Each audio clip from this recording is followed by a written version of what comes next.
YTN 라디오의 뉴스 정면 승부. 저는 진행을 맡고 있는 신율이고요. 3부 정면 인터뷰로 시작하겠습니다. 대장동 개발 특혜와 성남FC 후원금 의혹으로 불구속 기소된 이재명 민주당 대표. 이제 검찰의 시간이 끝나고 법원의 시간이 시작될 것이다. 이런 얘기를 하고 있는데요. 이런 가운데 민주당은 당무위원회를 열고 당원 80조 예외 적용을 결정을 했습니다. 자, 친명계 핵심 의원 중에 한 분이시죠. 더불어민주당 김남국 의원 연결해서 입장 들어보겠습니다. 김 의원님 나와 계시죠?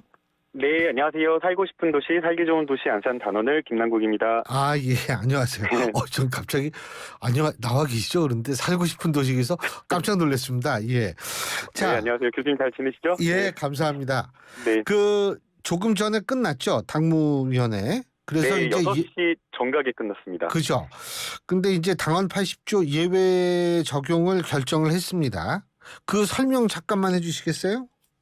네, 지난 1년 6개월 동안 대장동 수사가 계속되었는데요. 예. 결국에는 이제 야당 탄압과 정적 제거라는 목적으로 계속된 수사가 결국 답정너식 엉터리 기소로 이렇게 결론이 지어졌다라고 생각이 됩니다.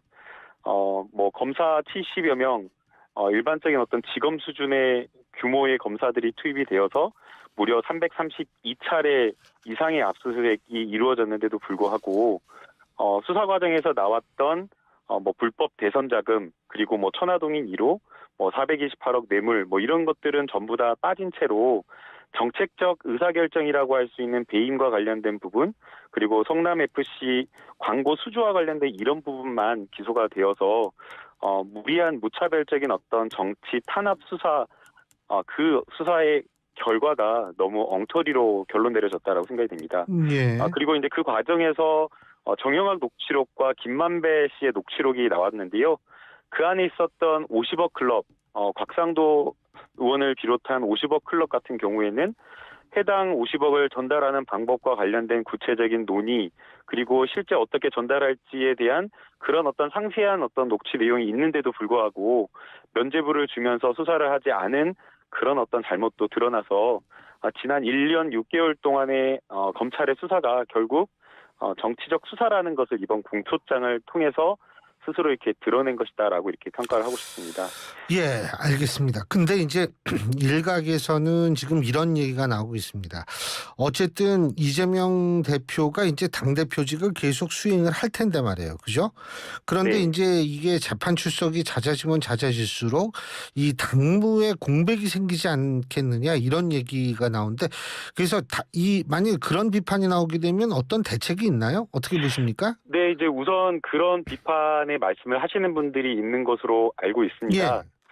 그러나 이제 그 형사 재판이라고 하는 것이 사건 기록, 증거, 그다음에 증인을 누굴 부르느냐, 서증 조사를 어느 정도 분량으로 하느냐 이런 것에 따라서 기일이 굉장히 달라집니다. 아하. 그래서 조국 전 장관에 대한 수사 같은 경우에는 한 달에 한 번꼴로 이렇게 기일이 잡히기도 했었습니다. 예. 그렇기 때문에 지금 이제 언론에서 보도가 되고 있는 매일 몇 번씩 출석할 것이다라고 하는 것은 아직 예단하기 어려운 그런 사실인 거고요. 예. 처음에 이제 기소가 된 이후에 공판 준비 기일을 거치게 될 때 그때 여러 가지 이제 증거, 증인 신청할 것 이런 것들을 종합해서 판단하기 때문에 아직은 좀 그런 판단이 이르다고 보입니다.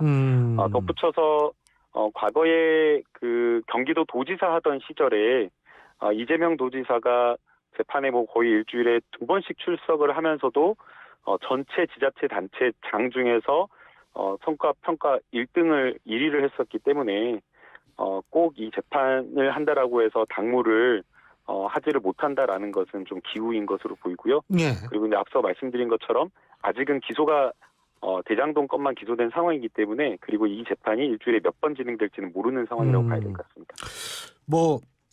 근데 일각에서는 제가 그때 인터뷰를 할 때 어떤 분한테 여쭤본 적이 있는데 이 경기도지사의 업무 수행과 당대표의 업무 수행은 좀 다르다 이런 얘기를 하거든요. 그러니까 지사 업무 수행 같은 경우에는 보좌하는 소위 늘공 있죠. 원래부터 공무원 하셨던 분들이 워낙 탄탄하기 때문에 이게 좀 괜찮은데 이 당무는 좀 다르다 이런 얘기가 있는데 이 부분은 어떻게 보세요? 뭐 제가 도지사를 해보지 않아서 그것을 이제 뭐 예. 일의 난이도나 어떤 어느 정도로 힘든지 이런 것들을 가늠하기는 쉽진 않은데요. 예. 늘공들을 이유로 근거로 든다라고 하면 저희 공채로 입직한 민주당의 당직자들. 당직자들도 여전히 음흠. 실력이 뛰어나고 전문성이 뛰어나다라는 말씀을 드리고 예. 싶고요. 오히려 뭐 잘 아시다시피 그 국회 당무 같은 경우에는 수많은 당무를 보는 의원들이 있고 예. 또 개별 의원 한 명 한 명이 헌법기관으로서 입법 활동이든 이런 것들을 주체적으로 하고 계시기 때문에 실제 당대표가 이렇게 뭐 많은 시간을 도지사보다 더 쓰는 것은 아니라고 생각이 됩니다. 예. 그리고 그와 네. 연관돼서 김용민 의원은 이런 얘기를 한 모양이더라고요. 1심에서 유죄를 받아도 대표직을 유지할 수 있다. 동의하십니까? 제가 그 인터뷰 내용을 몰라서요. 거기에 대해서 뭐라고 말씀드리기가 어려울 것 같습니다. 네. 근데 김 의원님께서도 법률가시니까 네. 1심에서 유죄를 받아도 대표직을 유지할 수 있다라고 생각하십니까? 지금 저희 경기도 도지사 하던 시절에도 역시나 마찬가지로 예. 1심 무죄, 전부 무죄, 그다음에 항소